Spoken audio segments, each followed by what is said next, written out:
বাংলাদেশের মানুষকে আরো আরো বেশি সব, আরো খুব কঠিন কাজ, খুব কঠিন লড়াই, এ বিষয়ে জীবন বিপন্ন হওয়ার মতো লড়াই।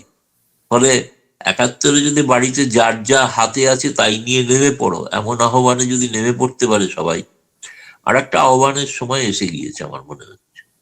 এটা হচ্ছে 71.1, কারণ হচ্ছে এটা ভারতের সংসদ বলছে 71-এর থেকেও কঠিন চালু।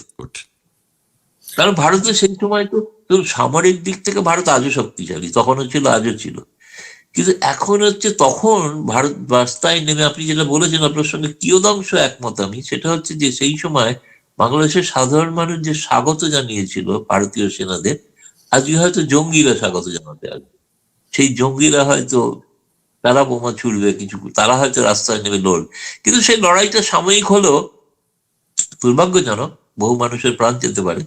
কিন্তু সে জঙ্গিরা জঙ্গিরা নির্মূল হতে পারে, এবং জঙ্গিদের পেছনে তো আজকে জঙ্গি থাকবে। এই সাহসটা পাওয়ার একটা বড় কারণ হচ্ছে, দেখুন পেছনে 71, তারা কিন্তু সেই একই ভ্রমে বিশ্বাস করছে। তারা ভাবছে তাদের পেছনে পাকিস্তান আর আমেরিকা আছে। আরে 71-ও তো ছিল রে ভাই, তাতে কি হয়েছিল?